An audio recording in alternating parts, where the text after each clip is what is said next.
how can I have that? How can I hold on to that and then navigate not being in person for trainings anymore, but be virtual?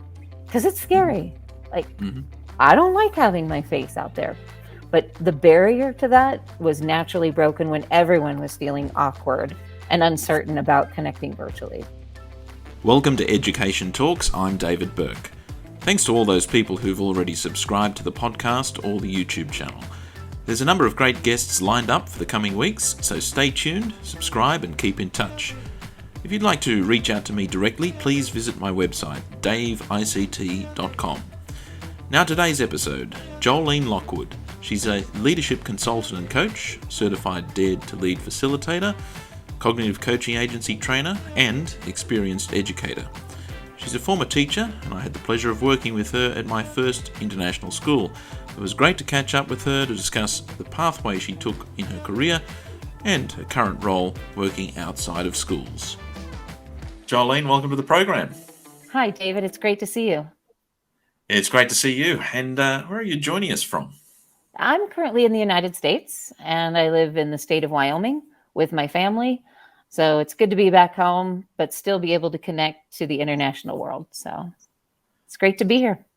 It's great to have you here. It's worth mentioning for the audience that you and I both worked together at Jeju Island in South Korea. That was both of us, our first international school experience. We arrived at the same time, and our offices were right next door to each other. It was a lot of fun back then, wasn't it?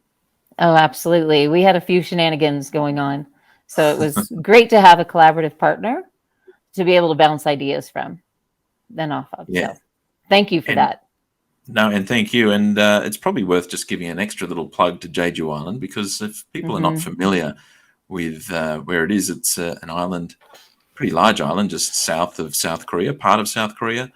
A wonderful place to live, so much that you can see and do. If you love the great outdoors, it is really something else. Jolene, did you get around to many of the Olay trails? Yes, the hiking was phenomenal. The only part to get used to is being from wide open spaces in the United States. You don't see a lot of people. So you have to just get used to the number of people on the trail with you, because it is a vacation destination. Don't they call it the little Hawaii of the area? The Hawaii of South Korea? Yeah, yeah. It is a very special place. And of course, anyone who's familiar with any of the Korean television shows tends to feature at some point in there. And well, for me, certainly around Jeju Island, my thing was to sort of get in a car and explore somewhere, some new part of the island every weekend. Even just getting down somewhere by the water after school was a lot of fun. So certainly an opportunity for those who are interested in international schools. There's 4 international schools together there in the GEC? Yes, St. Johnsbury Academy came after we started, or after we left Jeju. What was the other one? NLCS. London. Yes. Yep, NLCS and Branksome Hall, as well as Korea International School. All together. When I said GEC, I mean the Global Education City. When I think it didn't take long for it to start to transform into a city. It really is quite an impressive development that's happening there. And if anyone ever gets the chance to go there, would certainly recommend living there. It's outstanding. Jolene, thanks again for joining us. I wanted to really focus in on the concept of experience, because you're someone who has been working in education for a long time, but in particular, not just experience a number of years, but really helping people, I guess, get the most out of their experiences in education through reflection and self-improvement. So I want to go for you right back to the start of your career, and just tell us a little bit first about where you began. I would have to say, when I really go back to when I started teaching, I was probably 5. So, and my sister and I would play school, and I would boss people around, and I thought it was super fun. And then, so we played school almost every day. So from the very get-go, I knew this was something that I loved to do. Then in high school, I was a swimmer And so I also taught kids how to swim at the age of when I was 14, 15 years old. So get them in the pool, get them splashing around, and all of a sudden they can float. And those little celebrations of those little accomplishments, they're not little because, I mean, this is a life-saving activity as well, just inspired me. I was like, it just fed my soul to serve others in this capacity. So it's taken off from there. I knew it And was so what I when you wanted to do. and then you knew that's what you wanted to do. You became a Hmm. teacher. Where Yeah. where did you teach? Yeah. My first teaching assignment was in Indiana. So it's a state in the United States that's more to the Midwest. Quite the eye-opening experience. That's where I got my degree for teaching. And then um, taught seventh, so middle school years. And those kids are just as crazy as first graders, which is amazing because it's so unpredictable. You never know what a kid on hormones is going to do compared to, a kid who's 5 or 6 and just not managing impulsivity. So it's the Mhm, same. All mhm. of us are trying to just do the best we can with what we have and navigating these, uh, what it is to teach and learn. So, Favorite yeah, grade? first grade, absolutely. Mhm. They're crazy little kids, but they're a blank slate, and you can get them to do just about. They're fearless. Yes. If you ask them to do something, they most likely are going to do it. They are. They're just these little fearless human beings, and I love to see that when it happens for adults now in the work that I do today, Mm. and seeing adults also try to be a little bit more courageous and a little less fearful. Um, so try to So, bring that love of just experiencing life and exploring options, like we used to do when we were kindergartners and first graders. yeah. So tell us Hmm. then exactly what have you been working on now? Yeah, now I've started my own business in 2019. I decided to transition from full time work into part time consulting work, Mhm. trying to define like what it is, this niche that I might have.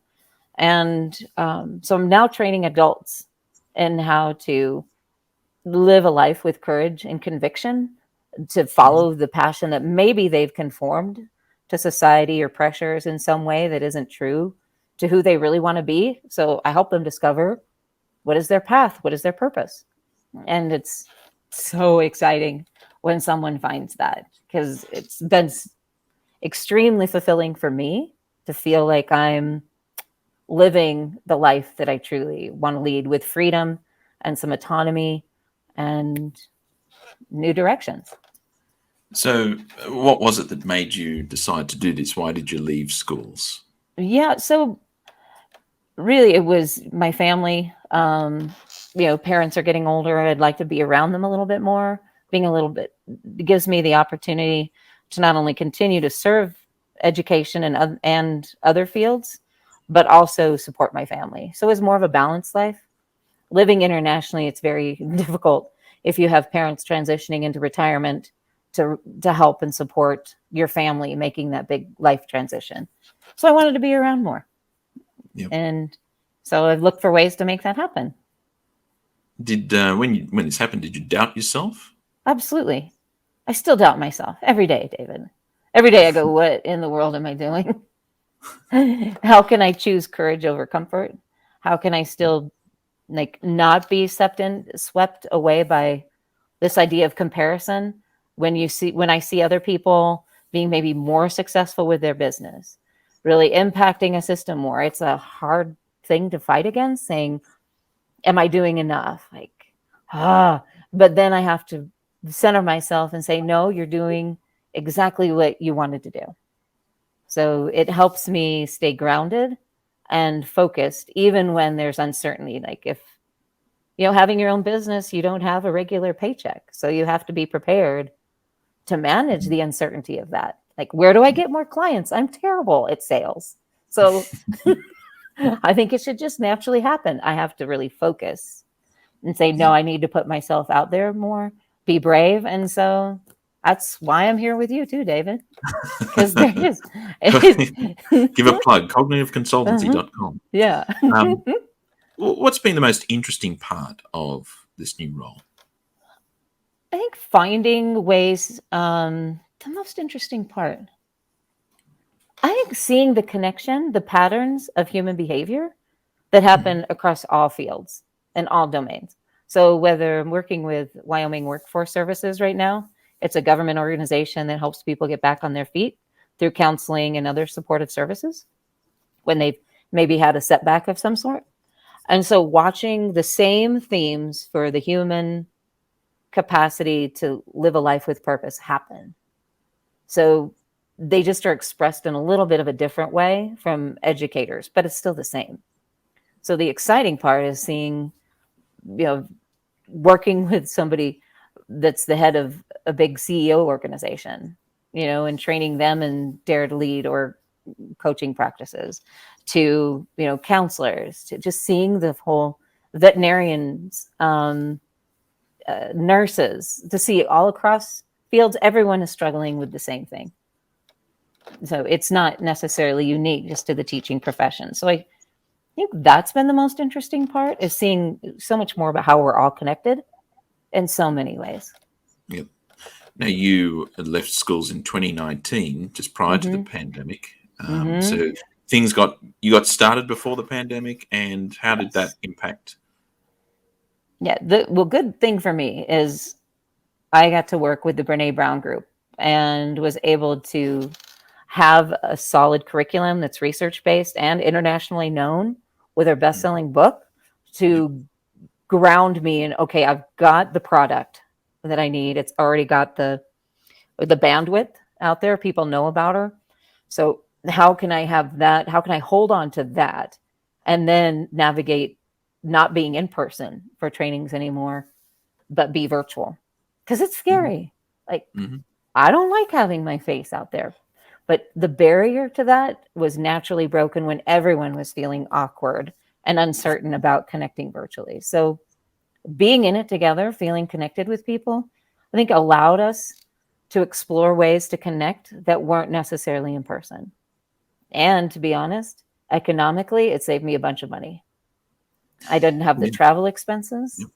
I can do everything virtually, um, and really connect with people anywhere Yep. around the world, from clients in the UK to Korea to Singapore and you in Mhm. Bangkok. I mean, Mhm. that's makes me feel like I'm still a part of the international world, Mhm.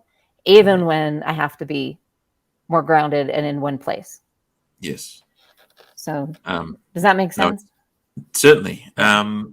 It certainly has had, I guess, a positive impact in Mm-hmm. some ways on a lot of people working Mm. both within schools and connected to schools. Um, I wanted to ask you, you sort of touched on it before, but I wanted to ask if there's something you're working on now, right now, that Mm. really excites you. Yes, I've got to mention the Wyoming Workforce Services, Mhm. and I have a large contract with them, and we're doing a hybrid approach. So back to this idea of virtual, we're Mhm. doing kickoff sessions with their teams across the state in person. So in a couple of weeks, I'll be there in person. We'll do a kickoff for a day, and then we'll meet individually or in small groups and professional learning teams to look at what a daring leadership looks for them in the context of Mhm. where they work and the people that they work with. So it's very customized, and also individualized. Yep. So being an educator, I love differentiation. So this allows me to take a differentiated approach and be very inclusive at the same time. Like Mhm. nobody's left aside. So it's like I get to do the in-person training, but I also get to coach people through the Yep. context. So it's a really, really nice blend of things that I love. Yeah, that's the word, isn't it? Blend. I mean, we're sort of Mm-hmm. blending the pre-pandemic getting back Mm-hmm. together approach with all of the things and tools that we've really extended on and learnt using, I guess, more effectively over the last couple of years. And being Mm-hmm. able to leverage the best of both worlds seems to be, I think, the future of professional learning indeed. Now, Jolene, how can people get in touch with you? Yeah, great question. You can see my website is under right next to my name, cognitiveconsultancy.com. My email is jolene@cognitiveconsultancy.com.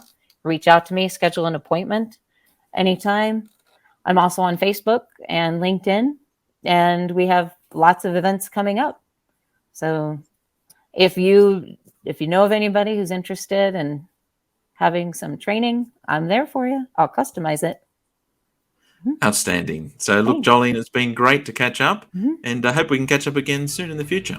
That'd be great, David. It's great to see you. So thank you so much for your time. Jolene offers one-to-one and small group Dare to Lead trainings. Reach out to her via email, jolene@cognitiveconsultancy.com, and you can work with Jo to plan a training that fits you. On the next Education Talks, a thought-provoking discussion with Dr. William E. Donald on the topic of hybrid conferences and why they're needed to maintain inclusive communities. If you'd like to reach out to me directly, please visit my website, daveict.com. See you next time on Education Talks.